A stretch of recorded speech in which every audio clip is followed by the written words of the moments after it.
기도하심으로 7월 11일 일부 예배를 하나님 앞에 드리도록 하겠습니다. 사랑이 많으신 하나님, 또 코로나 4차 유행으로 말미암아 내일부터 2주간 동안 또 비대면 예배로 전환할 수밖에 없는 안타까운 상황이 되었습니다.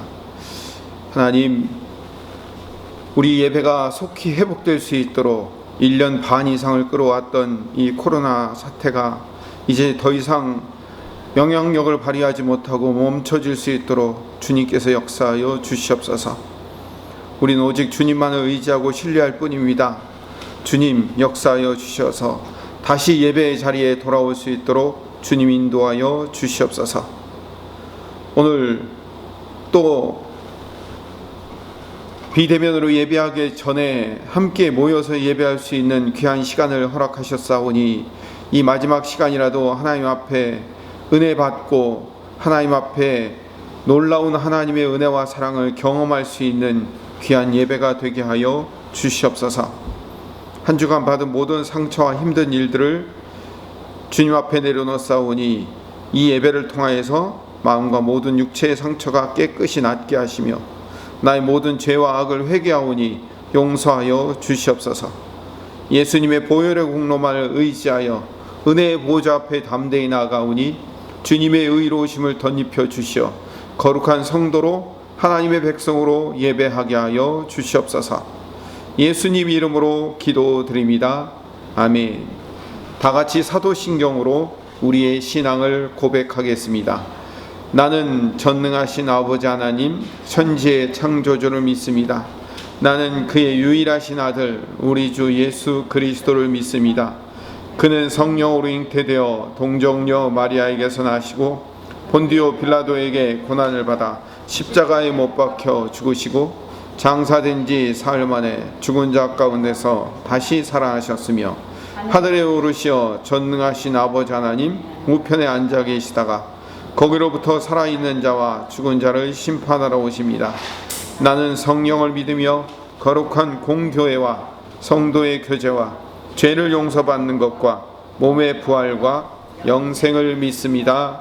아멘. 294장 하나님은 외아들을 한 장 더 찬송드리겠습니다. 294장 하나님은 외아들을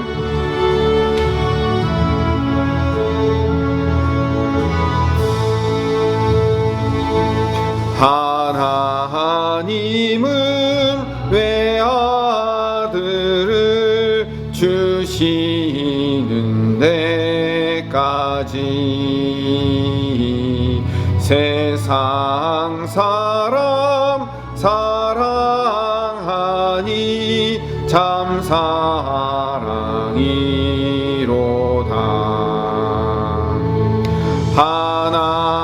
하나님은 사랑이라 죄악에 빠졌던 우리까지 사랑하니 참 사랑 아닌가. 하나님을 배반하고 멀리 떠난 우리 원수같이 대적하니 사랑하여 주네. 하나님은 사랑이라 죄악에 빠졌던 우리까지 사랑하니 참 사랑 아닌가. 세상 죄를 사시려 우리 죽을 대신 성자 예수 십자가에 고난 '셨네. 하나님은 사랑이라 죄악에 빠졌던 우리까지 사랑하니 참 사랑 아닌가. 이 사랑에 감사하여 곧 주께 나오라. 곤한 영혼 주께 맡겨 구원을 얻으라. 하나님은 사랑이라 죄악에 빠졌던 우리까지 사랑하니 참 사랑 아닌가.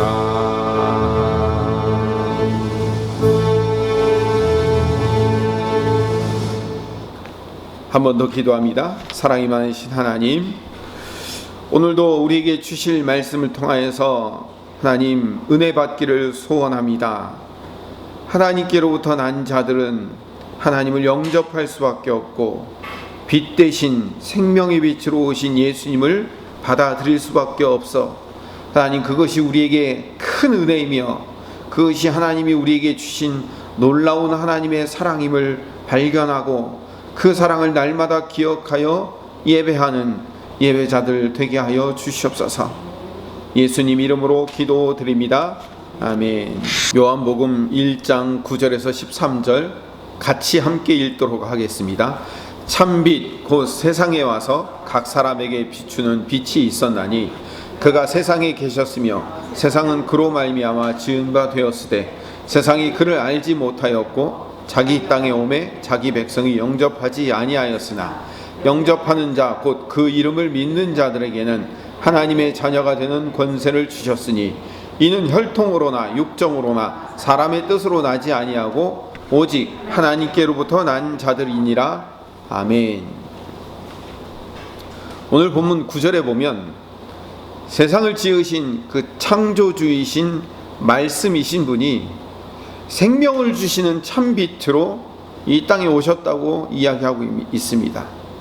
그래서 10절에 보면 각 사람에게 그 생명의 빛을 비춰주시는 거예요. 그 생명의 빛을 받아들이는 자는 그 안에 생명이 싹트게 되는 거예요. 그래서 생명의 빛이 비쳤을 때 그것을 받아들이는 것을 영접한다라고 얘기하는 거예요. 문제는 생명의 빛이신 예수님이 이 땅에 빛을 비추러 오셨어요. 여러분, 빛을 비춘다는 것은, 빛이라는 것은 어디는 비추고 어디는 안 비추고 그런 게 있습니까? 아니죠. 빛은 모두에게 비치게 되는 거예요. 문제는 빛이 오셔서 온 세상에 그 빛을 비춰주셨는데도 불구하고 세상은 자기의 주인이시며 자기를 만들 그 창조주를 알아보지를 못하는 거예요. 그러니까 그 빛을 받아들일 수 없고 그 빛을 볼 수가 없는 거예요. 11절에 보면 심지어는 자기 땅에 오셨는데 자기 백성도 알아보지 못하고 주인이신 그 생명의 빛을 영접하지도 않더라는 거죠. 아니, 영접할 줄 몰라요. 영접할 수 없어요. 피조물이 왜 창조주를 못 영접할까요? 왜냐하면 피조물인 이 사람이 창조주를 알아볼 수 없는 시각장애인이기 때문에 그런 거예요. 빛을 비춰도 빛이 비쳤는지 안 비쳤는지 보지 못하는 눈먼 자로 태어난 거예요. 그 창조주를 볼 수 없는 눈 없는 자로 태어난 것을 뭐라고 얘기하면 그걸 원죄라고 얘기하는 거예요. 신학적인 용어로. 그래서 우리가 예수 믿은 다음에 예수 안 믿는 사람한테 야, 너는 왜 못 믿냐? 이렇게 탓할 수가 없어요. 나는 하나님의 은혜로 눈이 떠진 자예요. 아니, 눈이 만들어진 자예요. 그 영접하지 못한 사람은요, 눈이 없는 사람이라니까요. 눈 없는 사람한테 이 빛을 왜 못 보냐라고 얘기할 수가 없잖아요. 12절 13절에 보면요, 모두가 그렇게 눈먼 자로 태어나서 생명의 빛이 이 땅에 오셔서 그 빛을 모두에게 비춰주셨음에도 불구하고 볼 수 없는 자들이 거의 모두가 다 볼 수 없는데, 거기에 놀랍게 그 빛을 본 자들이 생겼다는 거예요. 하나님이 선택한 특별한 사람들에게 은혜를 주셔서 그 눈이 떠지고요, 그 눈뜬 자들은 빛을 보게 된 거예요. 그러니까 하나님의 은혜로 원래부터 눈이 멀어 있었던 자가 눈을 떠 빛을 보게 되는 과정을 뭐라고 얘기한다? 영접한다라고 얘기해요. 그래서 이렇게 빛을 보게 되는 과정, 볼 수 없는 사람이 보게 되어서 그 빛을 보는 과정을, 영접하는 과정을 인간의 연약함으로는 이해하거나 부를 방법이 없어요. 그래서 그것을 믿음이라고 부르게 되었습니다. 자, 믿음은 이거예요. 믿음은 나는 믿었기 때문에 구원받아서 천국 가고 너는 못 믿어서 구원 못 받고 지옥 가는 거 아니냐. 나는 내가 잘해서 믿은 거야, 너는 네가 못해갖고 못 믿은 거야 라고 내 행위에 초점을 맞춘 단어가 아니에요. 인간의 연약함으로는요, 이 영접하는 과정을 뭐라고 부를 수 있는 게 없어요. 부를 수 없다는 것은 뭘 의미하냐면, 인간의 방법으로는 이해하고 깨달을 수가 없어요, 이 방법을. 그래서 그냥 내가 받아들였다, 이거를 믿음이라고 부르는 거예요.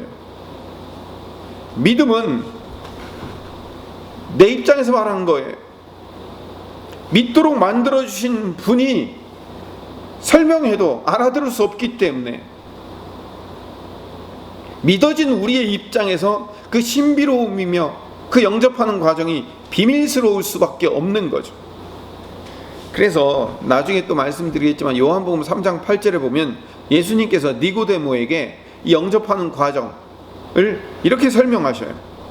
바람이 임의로 불매 내가 그 소리는 들어도 어디서 와서 어디로 가는지 알지 못하나니 성령으로 난 사람도 다 그러하니라.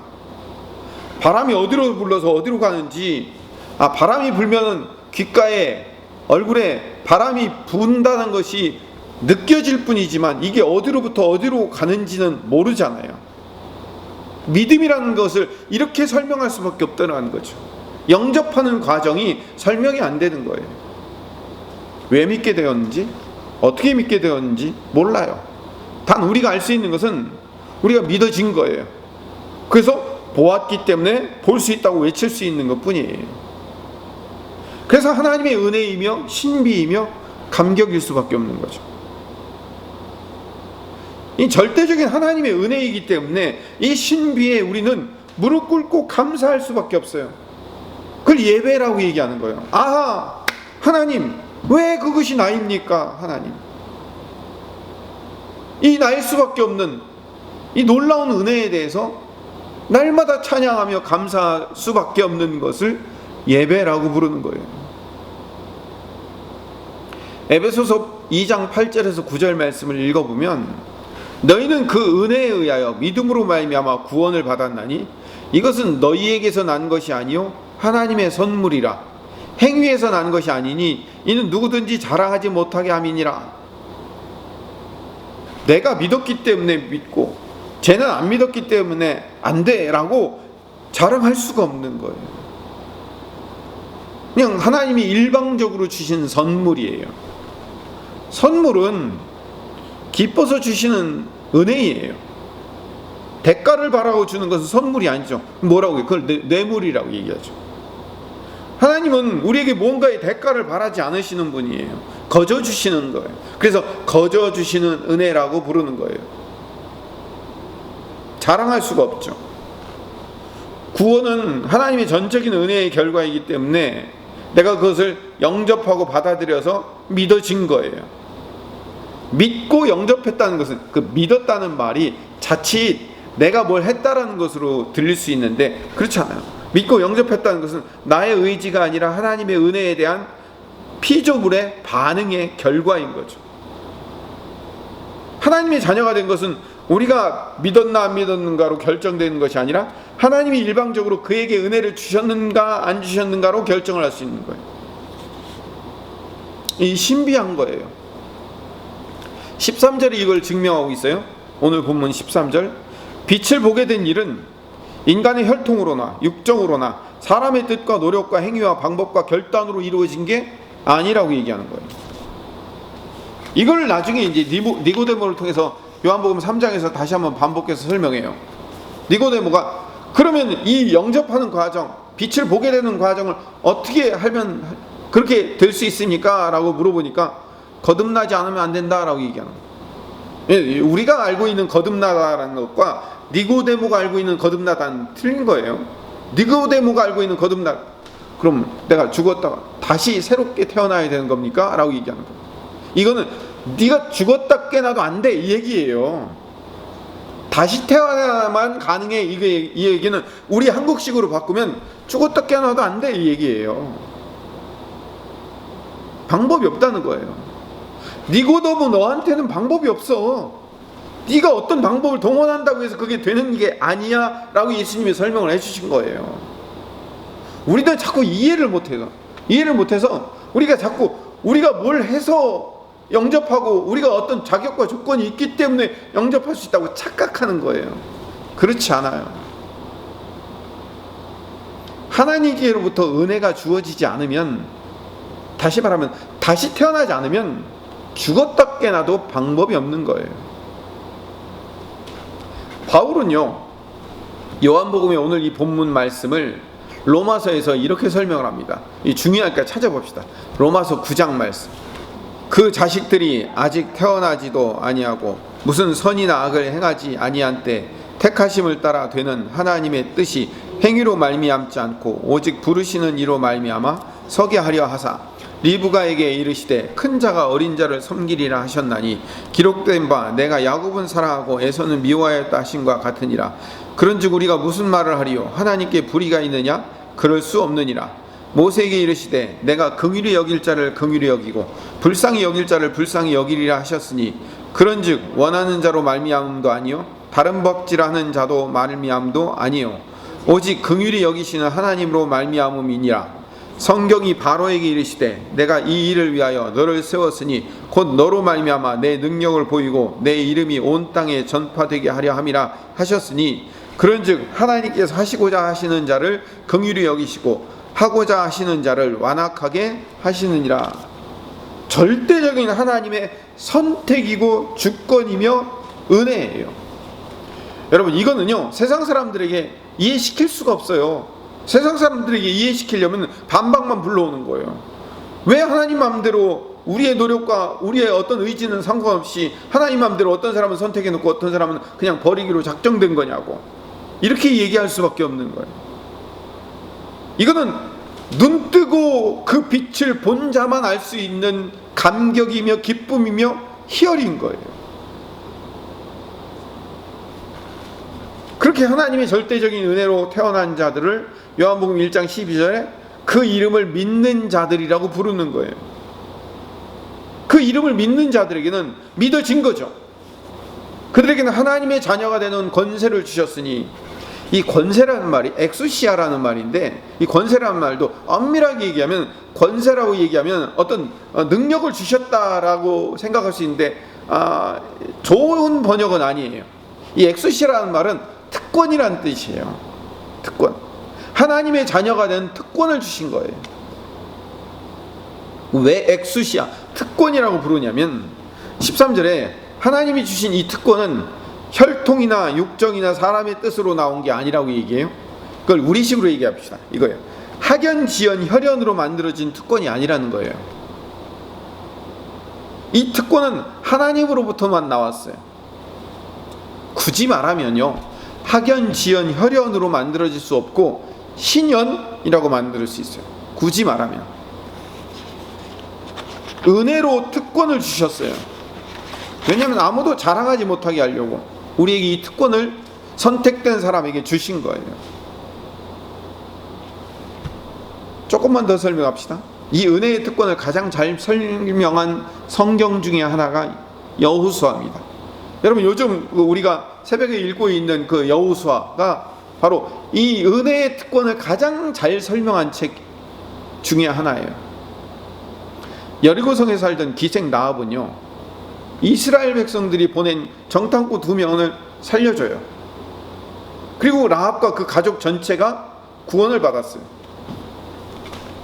기브온 사람들이 원래는 멸망당할 그 가나안의 7족속 중에 하나였잖아요. 근데 이들이 여호수아와 이스라엘 백성들과 그 장로들을 속여서라도 이스라엘과 조약을 맺고 구원을 얻어요. 여리고성의 기생 라합이나 기브온 족속은 당연히 멸망받을 자들이에요. 근데 왜 그들만 하나님의 자손으로 편입될까요? 이들에게 주어진 하나님의 은혜를 여호수아서에서 설명을 하고 있는 거예요. 성경은 이런 은혜를 아주 자주 여러 곳에서 이야기를 합니다. 원래 아브라함의 아버지는요, 그 갈대아 우르 땅에서 그 우상을 깎아서 만들어서 팔던 사람이었어요. 근데 그 아들 아브라함에게 하나님이 어느 날 나타나셔서 본토 친척 아비의 집을 떠나서 내가 너에게 지시할 땅으로 가라고 얘기하거든요.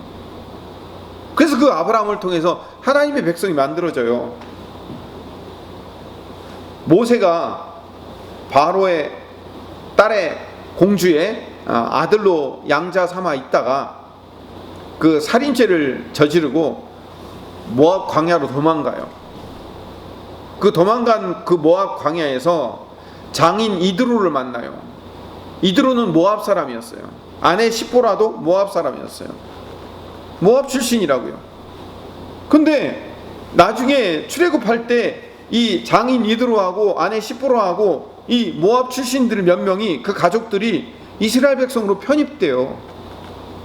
그것도 유다 지파로 편입돼요. 모압 여인이었던 룻, 시어머니 나오미 때문에 고향 베들레헴으로 돌아올 때 룻도 따라와요. 그 룻도 하나님의 자손이 돼요. 시어머니 나오미하고 남편 보아스 때문에 하나님의 자녀로 편입된 것뿐만 아니라 다윗의 증조 할머니가 돼요. 모압 출신 여인이. 예수님이 신약에서 세리, 창녀, 죄인, 병자들, 문둥병자들 이런 사람들을 데리고 다닌 그 신학적인 영적인 의미가 있어요. 왜 그러냐면 율법에 따르면 이들은 하나님의 백성 안으로 들어올 수 없는 자들이에요. 특히 문둥병자는 제사장이 구별해서 이 사람은 아니요라면 진 밖으로 나가서 하나님의 백성 밖으로 나가 떨어질 수밖에 없는 사람이거든요. 그들을 데리고 들어오시는 거예요. 저는 제 개인적으로는요, 마태복음 1장 5절에서 6절 말씀이 신약에서 가장 복음 중에 복음으로 선포된 말씀이라고 생각합니다. 제 개인적인 생각이에요. 마태복음 1장 5절에서 6절 말씀이 뭐냐면 우리가 잘 알고 있는 족보예요. 그 족보에 보면 제가 읽어볼게요. 살몬은 라합에게서 보아스를 낳고 보아스는 룻에게서 오벳을 낳고 오벳은 이새를 낳고 이새는 다윗 왕을 낳으니라. 다윗은 우리아의 아내에게서 솔로몬을 낳고. 이 마태복음 1장 5절에서 6절 말씀, 그 족보 이야기에서 이 두 절이 가장 복음 중에 하나예요. 여러분, 신약을 읽으면, 신약을 맨 먼저 읽다 보면 마태복음 1장 1절부터 시작하면요, 제일 먼저 신약을 읽다가 걸리는 부분이 바로 이 족보예요. 누가 누구를 낳고 누구를, 이게 나하고 뭔 상관이라고 이 성경 읽으려고 작정하고 마음먹고 시작했더니 족보 때문에 콱 막히는 거예요. 그런데 이 족보 안에 복음 중에 복음, 은혜 중에 은혜가 여기에 담겨 있다니까요. 살몬은 라합에게서 보아스를 낳고, 살몬은 여리고 성의 정탐꾼으로 들어갔던 유다 지도자 중에 하나였어요.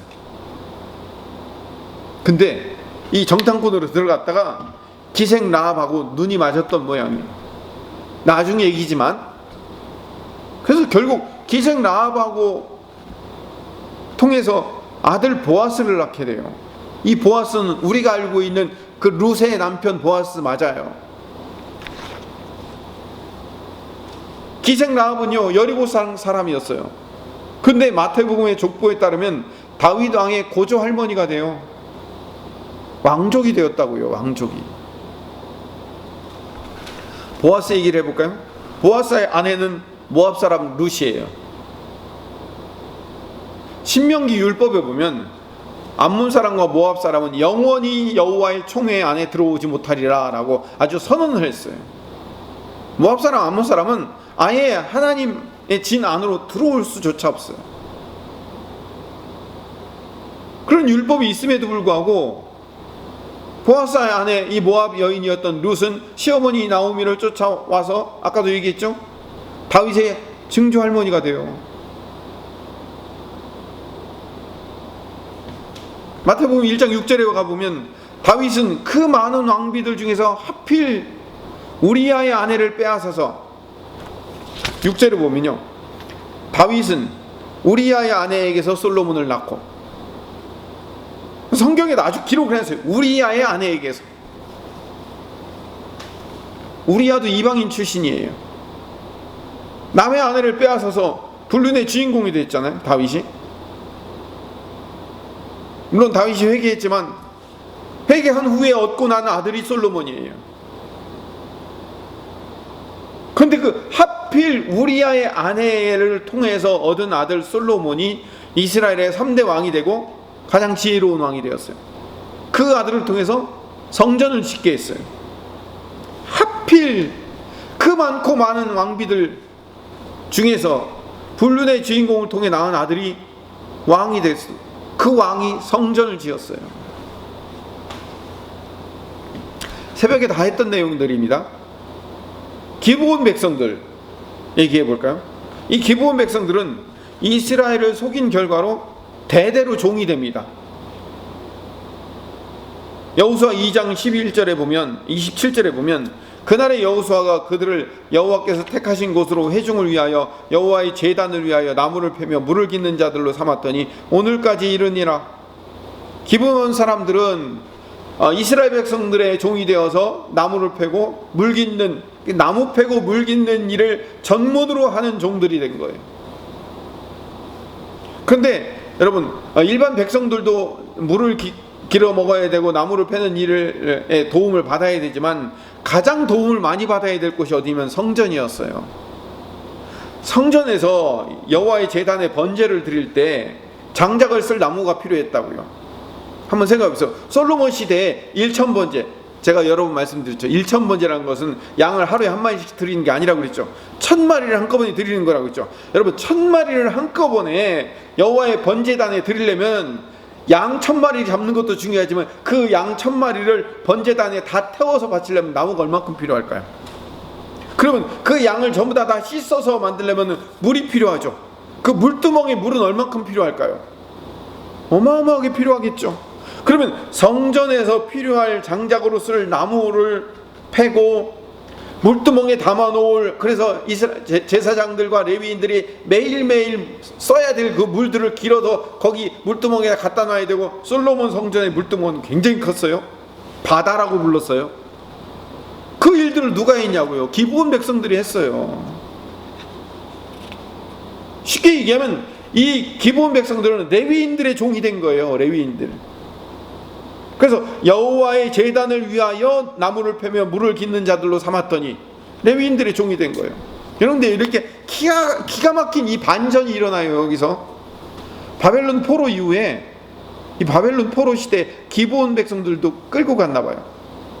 느헤미야가 성전을 건축할 때 각 가문별로 여기서 여기까지는 어느 지파가, 여기서부터 여기까지는 어느 가문이, 이렇게 성벽을 책임을 맡겨서 짓도록 만들어줬어요. 근데 느헤미야 3장 7절에 보면 기브온 사람들도 당당히 자기들의 구역을 딱 맡아갖고 성벽을 완공해요. 이제는 종이 아니라 뭐예요? 하나의 그 이스라엘 유대인의 한 지파의 가문으로서 당당히 이름을 올려요. 그리고 느헤미야 7장에 가보면 이 기브온 사람들이 1차로, 물론 2차 3차로도 계속 돌아오지만 1차로 95명이 돌아왔어요. 근데 1차로 기브온 백성들이 95명이 돌아올 때 레위 사람들은 74명이 돌아와요. 근데 아이러니하게 제사장들은 973명이 돌아와요. 레위 사람들이 제사장보다 4배는 많아야 돼요. 할 일이 더 많으니까. 제사장들은 이 제사 드리는 일만 하지만 그 나머지 것들을 다 관리하는 사람 전부 다 레위인들이 해야 되는데, 레위 사람들이 겨우 74명 돌아오고 제사장들은 900명 이상 돌아오는데, 그럼 이 성전에서 스룹바벨 성전을 짓고 이 성전에서 이 레위인들이 하던 일을 70명밖에 안 남은 사람들이 레위인들의 일을 누가 다 해야 돼요?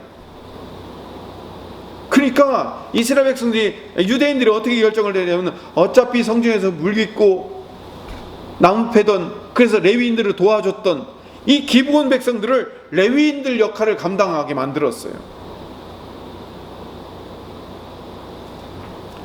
멸망할 자들이었어요. 원래 기브온 백성들은 가나안의 7족속 중에 하나였고 히위 족속 출신이었죠. 근데 하나님의 백성과 함께하기로 선택한 결과로 말미암아, 신약으로 얘기하면 영접한 거예요. 레위인의 역할을 대신하게 됐어요. 하나님께서 선택한 남은 자들을 사용하시는 아주 대표적인 예가 된 거죠. 하나님의 계획이며 주권의 결과인 거죠.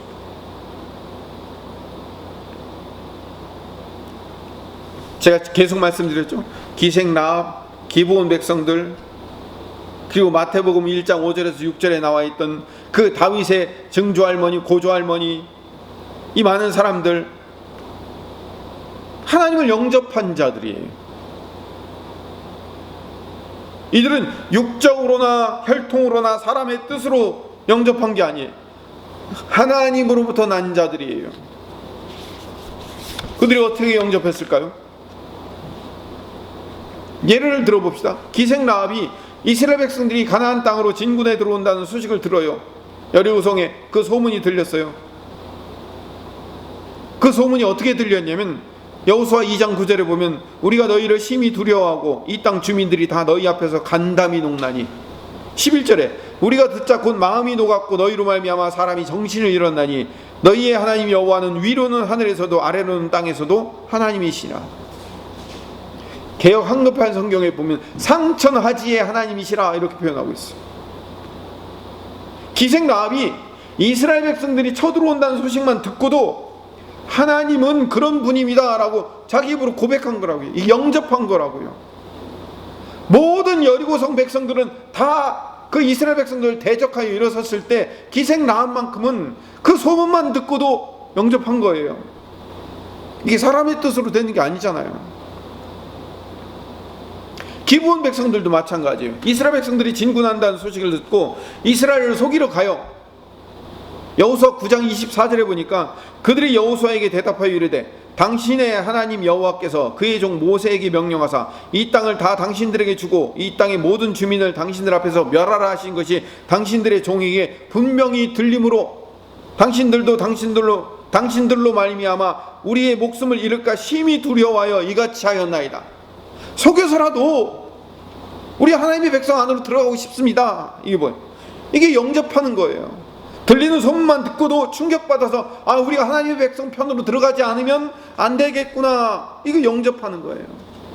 그리고 영접하기로 작정하는 마음을 갖는 걸 뭐라고 얘기한다고요? 믿음이 있다고 얘기한 걸 믿음이라고 얘기하는 거예요. 제가 지금까지 설명한 이 모든 내용을 복음이라고 부르는 겁니다. 우리 신약 백성들인 우리들도 예수님의 소식이 들리자 그 예수님의 소식을 듣고 우리도 기생라합과 기브온 백성들처럼 멸망받을 수밖에 없는 이방인이에요. 우리가. 그런데 우리 신약 백성들이 예수님의 소식을, 예수님의 소문만 듣고도 구원받았잖아요. 2000년 전에 저 2만 킬로 떨어진 저 팔레스타인 땅에서 30살 먹은 한 청년이 십자가에 못 박혀 죽은 이야기가 내 죄 때문에 내 인생을 위해서 죽으신 분이라는 사실을 믿어버린 거예요. 그걸 어떻게 믿을 수 있냐고요. 근데 믿어지는 거예요. 영접한 거죠. 왜 그게 믿어지는가요? 이게 절대적인 하나님의 은혜이며 긍휼이며 자비이며 사랑인 거예요. 그 하나님을 찬양하고 감격하는 것이 예배인 거죠. 우리가 복음이 선포될 때 두 가지 반응이 나와요. 사도행전 7장 57절에서처럼 스데반이 복음을 설명해요. 마치 제가 지금 여러분들에게 설명한 내용처럼 그거 거의 비슷하게 유대인들에게 스데반이 설교를 해요. 그러니까 그 얘기를 안 들어요. 귀를 막고 달려들어 돌로 쳐서 죽여요. 귀를 막고 달려든다고 했어요. 스데반 얘기가 듣기 싫다는 거예요. 아무리 이야기해도요, 귀가 막혀 있는 사람은 안 들려요. 아니, 스스로 자기의 귀를 막는단 말이에요. 근데 사도행전 2장 37절 38절에 보면 베드로가 스데반과 똑같이 설교를 해요. 근데 그 말씀을 듣고 뭐라고 얘기하냐면, 우리가 어찌할꼬 하고 외치면서 구원을 위해서 달려나와요. 왜 스데반이 설교했을 때는 모두가 귀를 막고 달려들고 베드로가 설교할 때는 우리가 그럼 어떻게 해야 되겠습니까? 라고 달려나올까요? 베드로는 설교를 잘했고 스데반은 못했기 때문에? 아니요, 그렇지 않아요. 그건 베드로와 스데반의 문제가 아니에요. 복음을 듣고 이런 두 가지 반응을 보인다, 그걸 설명하는 거예요. 영접하는 자와 영접하지 않는 자가 있는 거예요. 아무리 잘 설명해도 영접할 수 없는 자들은 못해요. 지나가다 툭 던지고 지나가도요, 영접할 자들은요, 그게 뭔데라고 그 소식 듣고 나와 스스로 자기 발로 나와서 영접해요. 그게 하나님의 은혜라니까요. 두 가지만 더 얘기하도록 마치겠습니다. 신약의 기생 라합과 기브온 백성과 같은 두 인물이 또 등장합니다. 한 사람은 스로보니게 여인이에요. 마가복음 7장 24절에서 39절에 더러운 귀신 들린 딸을 가진 이 스로보니게 여인이 이방인 여자죠. 예수님께로 와서 딸을 고쳐달라고 간구를 합니다. 근데 예수님이 예상 밖으로 병을 고쳐달라는데도 거절하셔요. 자녀에게 줄 떡을 개들에게 던지는 게 마땅치 않다라고 강하게 거절을 하셔요. 듣는 사람한테는 인격적인 모독이죠. 자녀한테 줄 떡을 개한테 던지지 않겠다라고 얘기하면 너 개라라는 얘기잖아요. 근데 이 스로보니게 여인은요, 지혜를 가지고 대답을 해요. 예수님, 당신 말이 옳습니다. 나 개 같은 존재입니다. 그런데 상 아래에 있는 개들도 아이들이 먹던 부스러기를 먹을 수 있습니다. 예수님이 이 스로보니게 여인의 대답을 듣고 그 자리에서 즉시 네 딸 귀신이 나갔다라고 얘기해요. 그리고 믿음을 가지고 집으로 돌아가니까 딸이 귀신이 물러가 있는 거예요. 한 사람 더요. 누가복음 16장에 보면 옳지 않은 청지기의 비유가 나요. 옛날 개역 한글판 성경에 보면 불의한 청지기라고 부르죠. 어떤 부자에게 청지기가 하나 있었어요. 주인의 재물을 함부로 자기 마음대로 사용하다가 주인에게 발각돼서 쫓겨날 위기가 됐어요. 너 장부 가지고 다 와봐라. 장부하고 현물하고 이제 맞춰보면 완전히 들통나는 거죠. 이 쫓겨나기 직전에 이 청지기가 어떻게 생각했냐면, 주인님한테 빚진 자들을 다 불러가지고 그 빚을 차감해줘야 되겠다라고 생각해요. 그래서 10푸대 빌린 사람들은 5푸대라고 얘기해요. 기름 5푸대, 기름 3푸대. 그러니까 전부 다 그 빚을 탕감을 해줘요. 반씩. 그렇게 해주면 내가 쫓겨나면 그 사람들이 나를 잘 영접해주겠다, 나를 대접해주겠다라고 생각한 거죠. 남의 재물을 함부로 사용하고 또 남의 빚을 함부로 반씩 깎아주고, 이건 고발해야 될 상황인데 예수님은 오히려 이 불의한 청지기의 행동에 칭찬을 하셔요. 주인이 이 옳지 않은 청지기가 이를 지혜 있게 행하였으므로 칭찬하였으니 이 세대의 아들들이 자기 시대에 있어서는 빛의 아들들보다 더 지혜로움이라. 이 얘기는 이방인들이 유대인보다 훨씬 더 지혜롭다라는 건 얘기를 설명하는 내용이에요. 불의한 청지기가 주인의 재물을 함부로 사용한 것이 지혜로운 것이 아니에요. 그 불의한 재물을 가지고 지혜롭게 긍휼과 자비를 베풀면 사람들에게 인정받을 것이라고 생각한 것 자체가 지혜인 거지. 기브온 백성들이 이스라엘 백성들을 속이거나 불의한 청지기가 주인의 것을 속이고 남의 것을 함부로 취한 행동을 정당화하겠다는 얘기가 아니에요. 그러나 이들이 칭찬받은 이유는 더 큰 가치를 위해서 지혜로운 길을 선택했다는 거죠. 예수님 그걸 칭찬하신 거예요. 영접한 거죠. 받아들인 거죠. 이 지혜는 아무에게나 올 수 없는 거예요. 하나님이 주시지 않으면 받을 수 없는 거라는 것을 분명히 알게 되는 거죠. 구약의 기생 라합이나 신약의 스로보니게 여인, 또 구약의 기브온 족속이나 신약의 불의한 청지기, 이 사람들의 모든 공통점이 있어요. 하늘로부터 온 신비한 지혜를 갖고 있었어요. 그리고 그 지혜로 빛을 따르기로 선택하고 결정했어요. 영접했다고 얘기하는 거죠. 그 사람들이 뛰어나고 똑똑하고 잘나서 선택한 거 아니에요? 생각해 보세요. 기생 라합, 스로보니게 여인, 이방 여인들이었어요. 기브온 족속, 불의한 청지기, 전부 다 불의한 자들이었어요. 그럼에도 불구하고 하늘에서 온 빛을 알아볼 수 있었다는 것은 그들에게 하나님의 은혜가 주어지지 않으면 결코 할 수 없는 일이 이루어졌다라는 것을 성경이 보여주고 있는 거예요. 다른 이들은 볼 수 없는데 우리는 눈을 뜨고 빛을 보게 되는 거예요. 그걸 믿음이라고 부르는 거예요. 영접했다고 하는 거예요. 하나님의 은혜로. 지금 이 자리에 앉아있는, 이 영상을 보고 있는 우리가 바로 그런 사람이에요. 내가 하나님의 절대적인 은혜를 받고 살아가는 하나님의 백성이 된 거예요. 한번 생각해 보세요. 내가 그 반대편에 서 있지 않고 내가 하나님의 은혜를 영접한 사람이 되었다는 것이 얼마나 큰 감격이냐고요.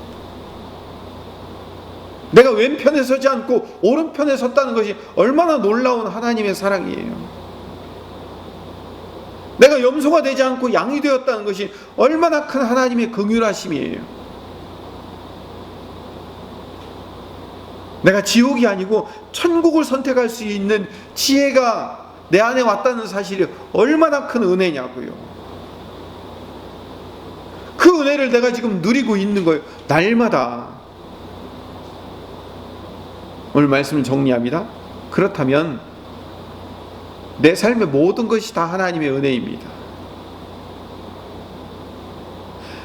내가 내 방법, 내 계획, 내 뜻대로 이루어지지 않고 있다고 해서 내가 하나님의 은혜에서 벗어난 자가 아니에요.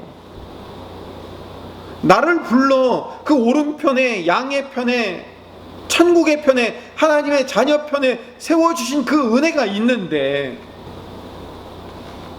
그 이하의 그 어떤 것도 다 하나님의 은혜가 되지 않겠습니까?